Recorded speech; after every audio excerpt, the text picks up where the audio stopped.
Good evening and welcome to Booney House and another event for Churchtown Heritage Society. On behalf of myself and my wife Dorothy, you're all very welcome here. I want to really welcome Father Stephen, our parish priest emeritus living in the Scalva, very welcome here in Churchtown always. Michael Minahan, our local TD, Gerard Murphy, MCC, and Tommy Sheehan there, who has also served as a public representative. And as everybody knows in this house, whoever listens to me, I have great time. So the next item on the agenda is to ask my good colleague Dennis Hickey to introduce my third cousin as well, Brian Murphy here. So, how privileged tonight's gathering is that we are about to hear a man with such strong Churchtown roots correcting that blemish and reigniting the beacon to uncraving even. Ladies and gentlemen, it is a singular honour for me to introduce tonight's guest speaker, Dr. Brian Murphy. Good evening, everybody. I think I can probably retire now after getting such a generous introduction from Dennis. I'm going to ask Dennis to do all my introductions from now on. Anyway, thanks very much. Can I thank my cousin Jerry, Dorothy, Mary for their hospitality as well. Noel, who I've been chatting to as well. Just want to acknowledge my Aunt Mary Murphy, who's here in the audience as well, and picked me up from the station in Mallow. It's lovely to be in Churchtown, as Dennis said in the introduction. Although I don't sound like a Churchtown person, I'm half Churchtown. My father was born, raised here in Churchtown. My mother is from Roscommon, so I'm going to talk about a Roscommon man this evening to you. Most of you know the story of Dr. Douglas Hyde, or at least know some of the salient facts. Born in 1860 in Roscommon into a Protestant family, he was the son of a Church of Ireland rector, somebody who learnt Irish from talking to people in the local community and grew to love the Irish language, set up the Gaelic League. From the Gaelic League, the struggle for our national independence came. Many of the people who were involved in the Gaelic League, like Patrick Pearse, were central to Irish independence. And Hyde became our first president in 1938. I'm really going to talk about his presidency, how he became president in particular. We're in presidential season at the moment, is what I'll describe it as. We're going to have a presidential election later on this year. Our first presidential election took place 80 years ago in 1938. There was an election. There was only one candidate. That candidate was Douglas Hyde. He was elected on the 4th of May 1938. He was described as an independent candidate, but actually he wasn't. His nomination papers were signed by Fianna Fáil TDs and by Fine Gael TDs. So this idea of new politics that we've been hearing about in recent times of Fianna Fáil and Fine Gael, well, maybe Douglas Hyde was a forerunner of that. His inauguration took place on the 25th of June 1938. Apologies for the bad qualities of the photographs, but you can see him walking there into his inauguration in Dublin Castle, wearing his top hat. We'll have another presidential inauguration. This year it will be on the 11th of November. The election is in October. The likelihood is that Douglas Hyde, or that Michael D. Higgins, will not be an agreed candidate, and it looks very much like there will be, at this stage, a contested election. Douglas Hyde was 78 years of age when he was elected president in 1938. Michael D. Higgins is in his 78th year, and if he's elected president, he's 77, about to turn 78. Already we've people shaping up to contest the presidential election, apart from our serving president, who said he's going to contest the election. Joan Freeman's name has been mentioned, Pádraig O'Caidig, Gavin Duffy, Kevin Sharkey, Eamon O'Creeve's name is out there, and other names out there as well. I'm going to talk about some of the people, because I'm going to talk about some of the people later on who potentially could have become our first president, because there's a view out there that it was almost preordained that Douglas Hyde would become our first president. That wasn't the case. There was in every election there's always runners and riders, other people who fancy their chances of winning an election or contesting an election.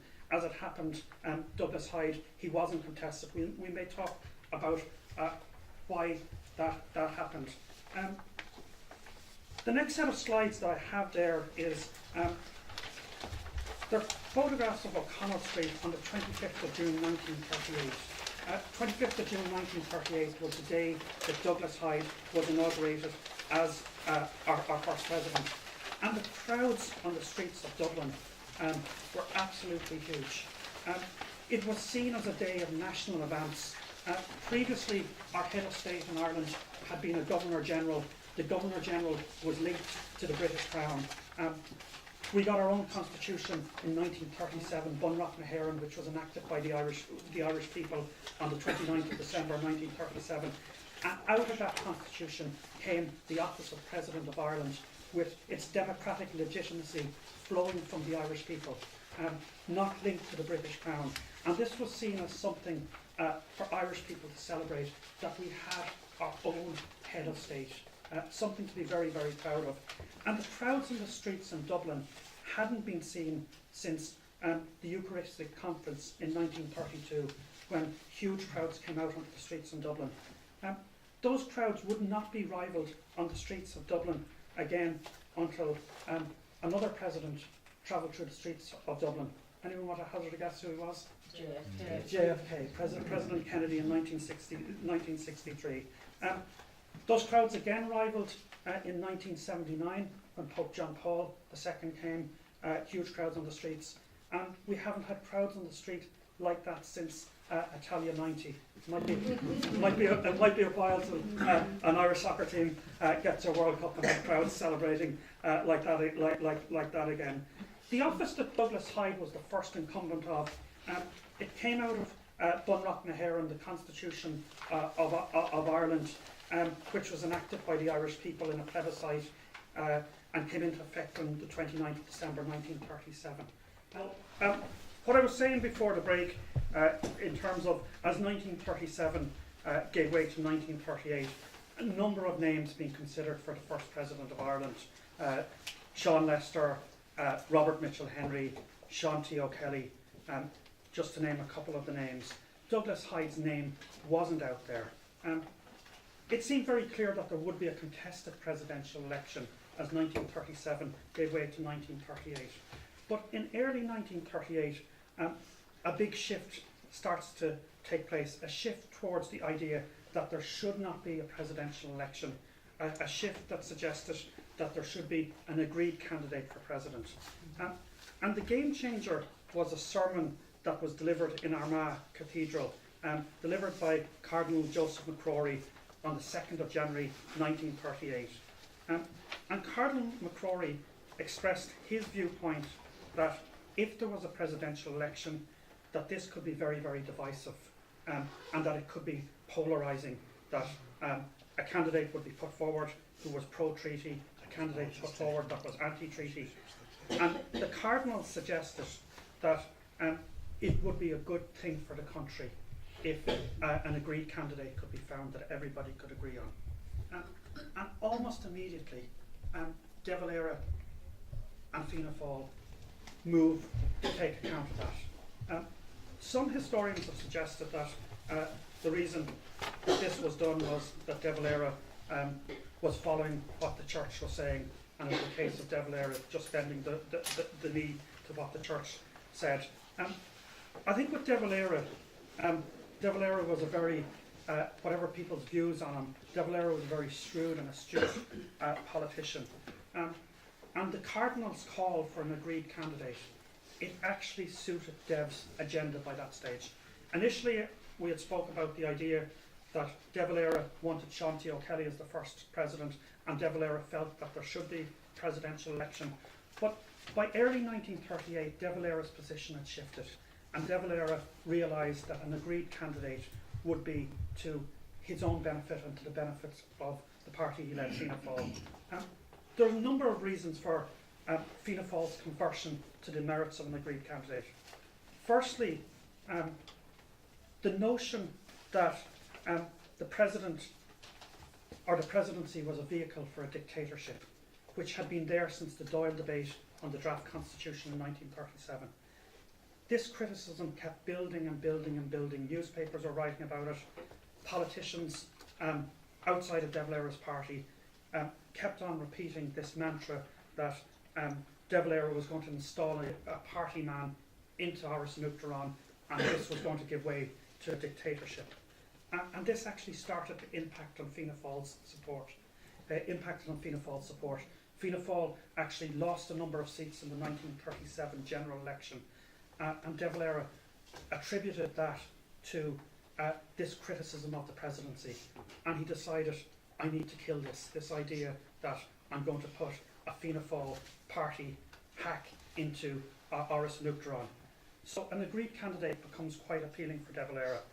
Secondly, De Valera realises that if there is a contested election, there will be a Fianna Fáil candidate, which will inevitably be opposed by a Fine Gael candidate. At this point, it was W.T. Cosgrave, the leader of Fine Gael, who suggested, what about Douglas Hyde? He suggested that to O'Higgins and Dillon. What about Douglas Hyde?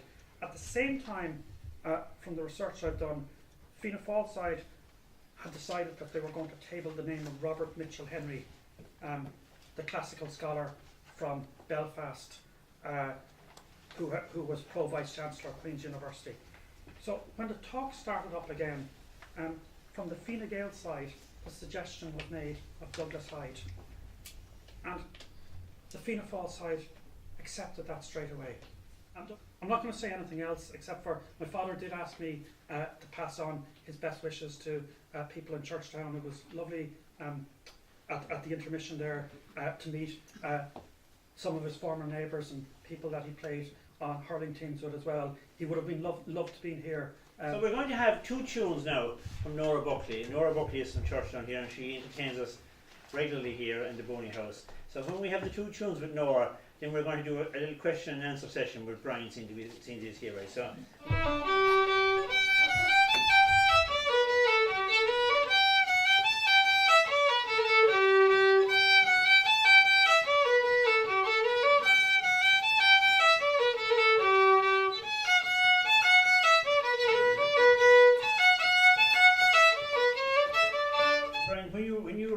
Speech for the joint houses of Congress in the States, right, which we've got to deliver, right? Tell us about how did that evolve? In terms of, I mean, you know, not to talk about one speech on its own, because you know, to be fair, on that speech or other big speeches, there wouldn't necessarily be a single author. Yes. Often, you know, a big ceremonial speech like that, people would be involved from Department of Foreign Affairs. Often some of the Taoisigh policy advisors would be involved in it as well. But in general, the process in terms of writing a speech, I suppose, first of all, you need to get to know the person that you're working with. And I first started to work with Bertie in '99, and probably at first you would write a speech for him, and you get the speech back saying, I'm not saying that. We'll invite Rachel back to play two tunes for us, and then that'll complete the evening, right? So thanks to everybody for coming.